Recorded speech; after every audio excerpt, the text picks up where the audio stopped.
Learning Curves and Coffee, where we skip the perfection, spill the real, and talk parenting, teaching, and personal growth over a hot cup. I'm Ivory, a mother, edupreneur, and your caffeinated co-pilot through the meltdowns, meetings, and magical moments. Let's get into it. Oh, hi everybody. Welcome back to Learning Curves and Coffee. I want you all to grab your coffee, reheat it for the third time if necessary, because we are going to have a conversation today. The conversation today is for the parent who remembers every appointment, every therapy recommendation, every teacher email, every medication refill, every insurance call, every sensory trigger, every accommodation, every transition plan, every meltdown pattern, and somehow still gets asked, how can I help? And your answer is usually, it's okay, I've got it. But do you?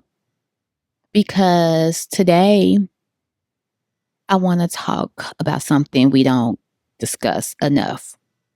Who takes care of the parent?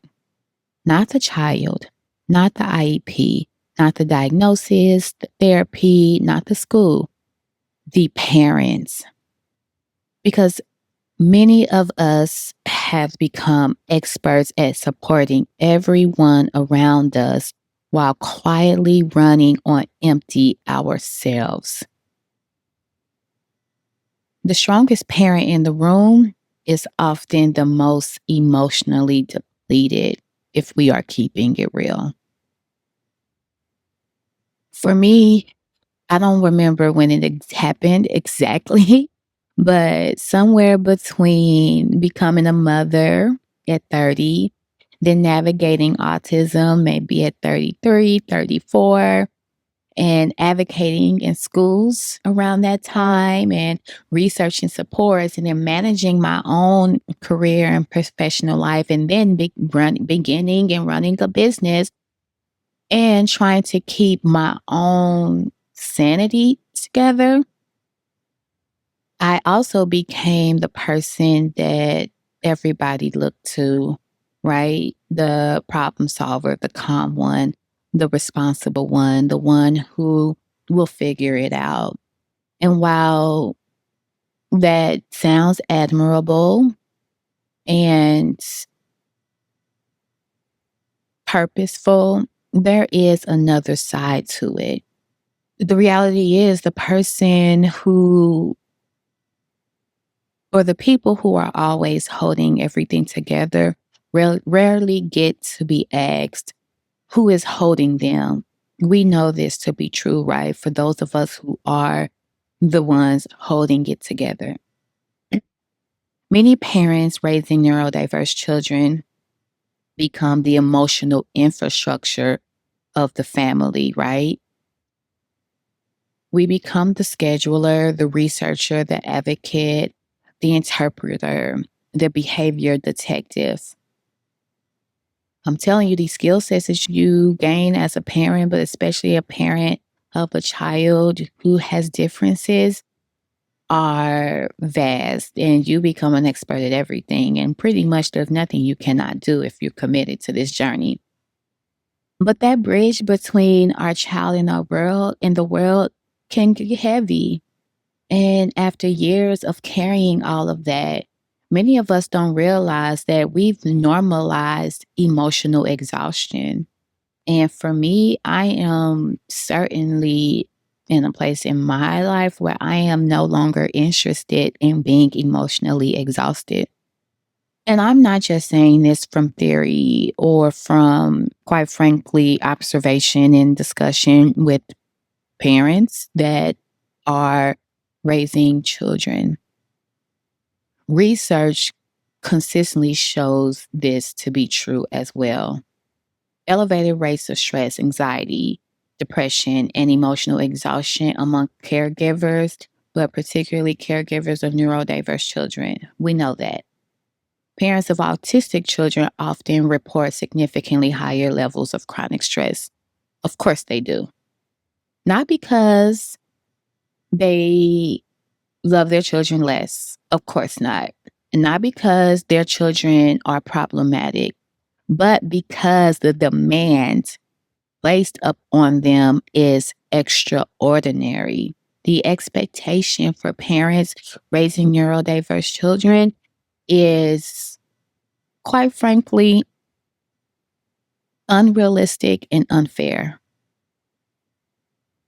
And something struck me recently. I was reading some research discussing the historical context, or I should say, the historical experience, particularly of Black mothers in America. Yeah, I know this is my judge. This is what I love to do. And also, particularly, I was reading about the ways that systems have often shifted responsibility onto individuals instead of examining the structures around them, right? The blame is always on the people and not the systems that create barriers. And so, in this research, the author discussed something called the myth of the default human. And I'll make sure I link a PDF to the article as well, if anyone is curious about reading it. But it's this the idea that systems are designed around and assume standard that everyone else is measured against, right? And it's an invisible standard. Sometimes it's explicit, but most of the time it's invisible. So as I was reading, I thought to myself, like, this sounds very familiar. And this is applicable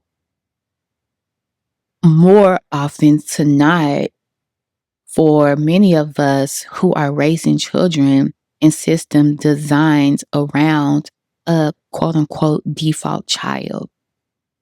And when our children don't fit those assumptions that school systems, healthcare systems, family structures have for children, guess who becomes responsible for bridging that gap? Correct. The parent. And that is truly an invisible labor that nobody sees. And I want to talk about that a little bit, this idea of invisible labor, right?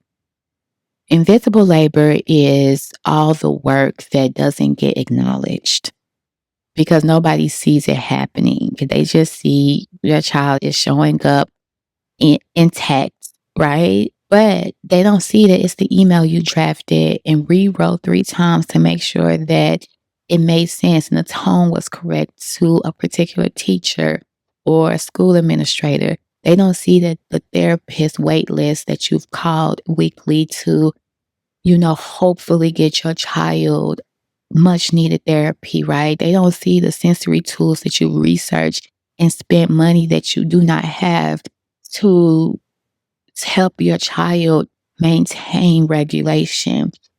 They don't see the teacher conference that you prepare for. They don't see the bravery that it took for you to ask those hard questions in those teacher conferences. They don't see the YouTube video or the podcast that you've watched and listened to in your car, or the Facebook groups that you've joined, or the specialists that you found, or the articles that you've read. People don't see these things, right? And the emotional labor that comes with that.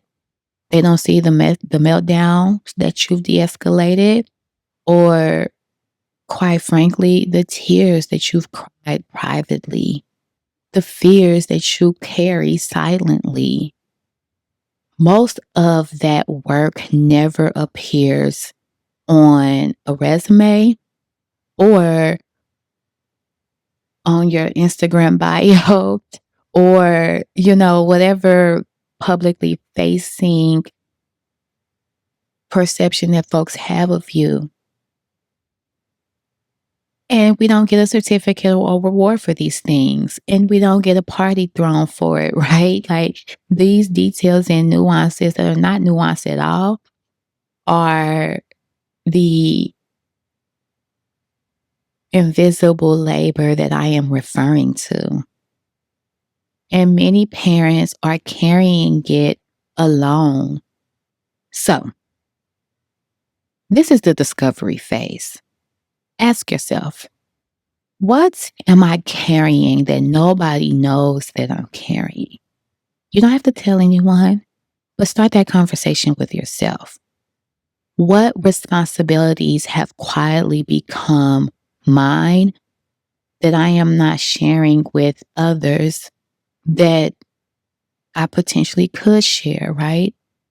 And when I'm talking about this, I'm including myself in this conversation and this accountability inquiry as well. Where have I normalized exhaustion, right? Like for me, quite frankly, I don't know what it is. Maybe it's because, itching towards that big 40 number in a couple of months. But I am no longer interested in like this grind culture, working myself to exhaustion and being proud of it. That's not the game I'm trying to play.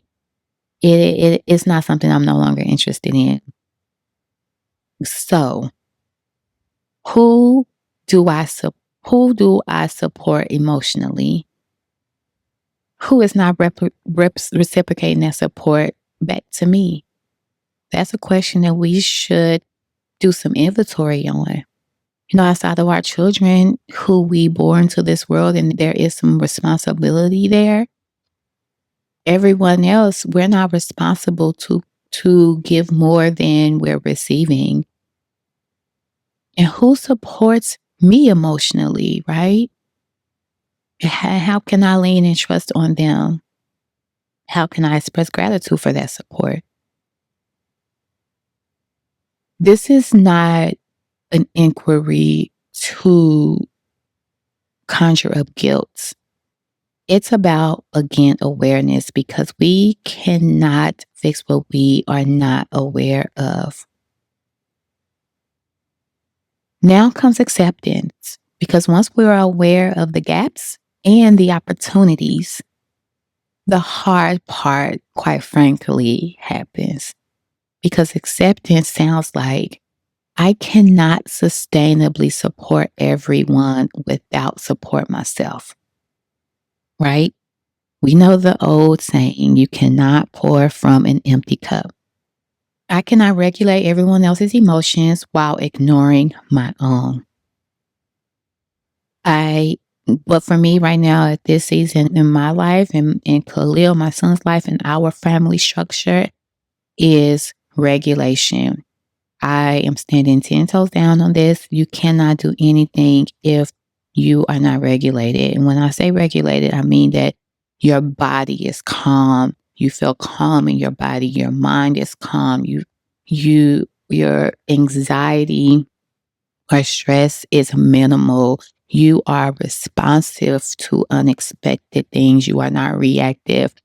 You are even killed, right? You think clearly when your body feels safe. You think clearly when you are not worried or nervous or stressed, right? Children do too. As an educator, as a coach of school leaders and educators, the first thing I asked is, what do you do in your classroom to keep your children regulated?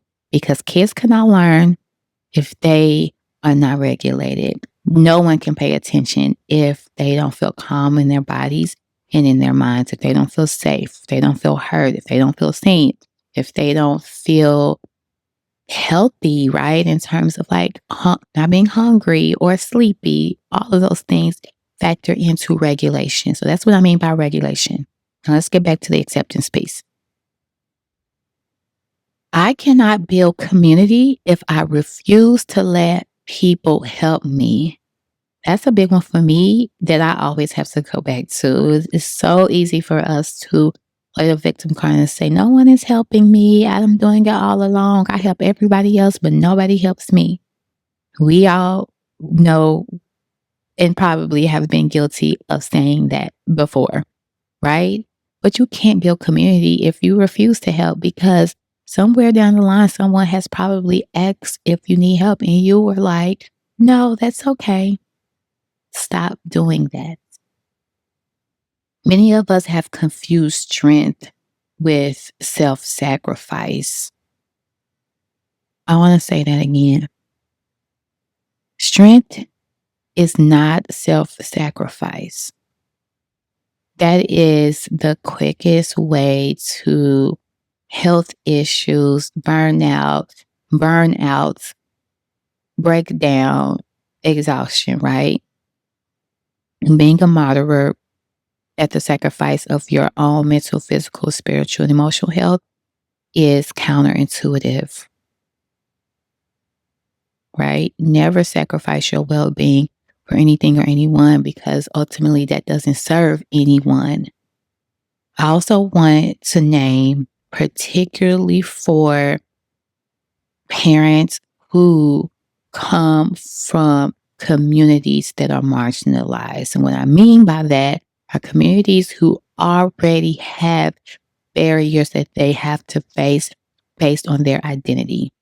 Black parents from low socioeconomic communities, under-resourced communities, first generation parents who are first people who have who have been the first in their family to own things, to have degrees, parents who come from immigrant families, right?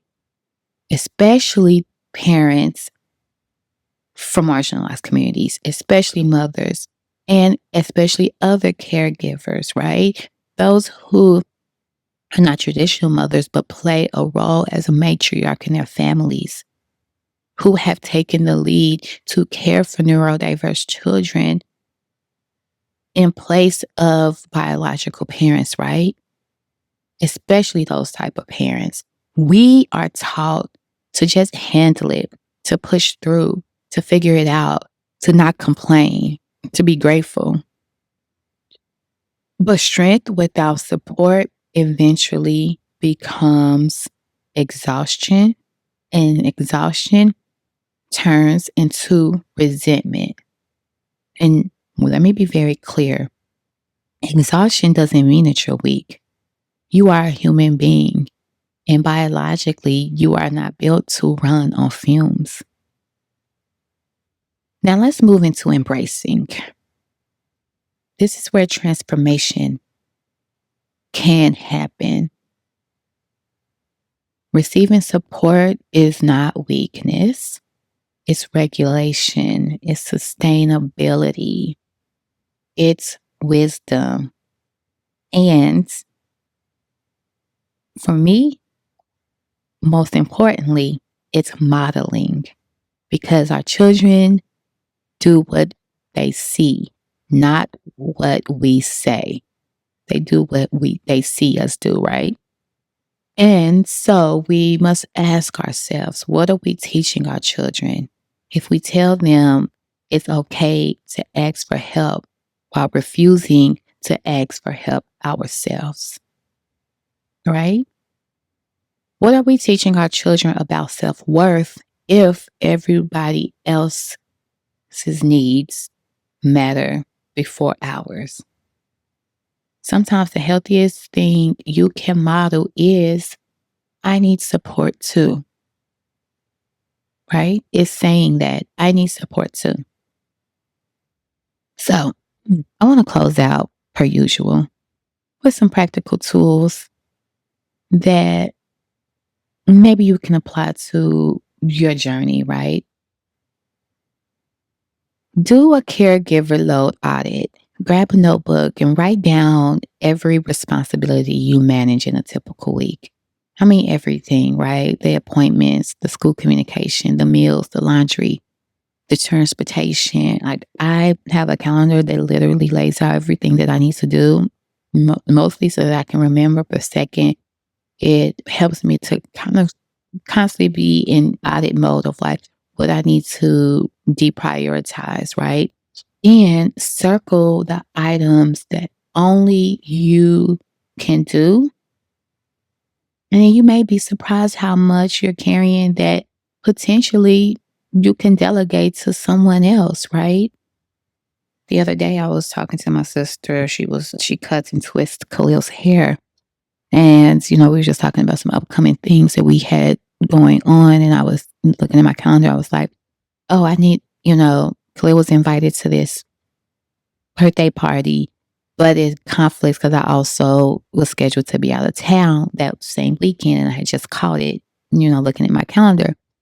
And so I sat there like, oh, shoot, what am I going to do? Like, I double scheduled. And she was like, I can take them. She was just like casually, like, I can take them. And I was just like, pause. I'm like, thank you, and it kind of hit me like, yes, like it should have crossed my mind to ask, like, for you to take your nephew to this birthday party. And that immediately felt like a weight off of my shoulder. And a beautiful lesson for me. Like, you don't have to do everything. There are people in your life that can take Khalil to some of his appointments or some of his, activities, right? And so a beautiful reminder to myself that I want to share with you that if there are some things in your responsibility list that can be delegated, be empowered to do that. Number two, build a support menu, right? Many people want to help but don't know how. And so when they ask, how can you help? Be ready to give them a response. And so create a list of some things that could be helpful. Picking up groceries, watching your kids for a couple of hours, joining you in an IEP meeting for moral and emotional support, bringing dinner to you, helping with transportation, listening to you vent without having to give advice. So when someone, again, is ready to ask how they can help you, pull out that menu. And last, and my favorite part that I have been leaning into this summer is schedule your downtime. Not productivity, not errands, not appointments, downtime for yourself. A walk, a nap, a coffee alone, a yoga class, a phone conversation with a friend, 20 minutes of doing absolutely nothing. And I'm personally like, honey, give it an hour of doing nothing. Some parents have mastered survival mode for so long that they don't even realize how much they're starving for that downtime. So put it on your schedule. And lastly, I'll close with this. I wrote in the Transformative Parent Playbook, aka The Parents Are Not Okay, that parents carrying the family emotionally often become the least emotionally supported in their home. And so I think that's worth sitting with, because if you're listening to this and thinking, oh, that is me, then I hope that this episode is helpful for you. And before I go, I want to leave you with this. You are not failing because you are tired. You are doing a lot. Remember that invisible labor, it weighs on you after a while. Because I had a time I was walking around like, why am I so tired? And I sat down and was like, girl, you do a lot. You do a lot. So, being tired is not a failure. It's a response to the things you are doing. You are not weak because you are overwhelmed. You are not selfish because you need support. You deserve support. And asking for help is not asking for too much. You deserve care too. You deserve support. You deserve downtime. Because while we spend so much time raising our children, we cannot forget the person doing the raising. So until next time, keep discovering, keep accepting, and keep embracing this journey. And remember, you matter too. Until next time, Check out the link below for resources. There's a free 30-day guide with what to do after you receive a diagnosis. There's a link to the Transformative Parent Playbook, also known as The Parents Are Not Okay. And if this episode resonated with you or someone that you know, please like, subscribe, and share. I hope you all have a great week. Bye. And as always, take care of yourself. Bye. Hi, welcome back. Thank you for tuning in per usual. This is Learning Curves and Coffee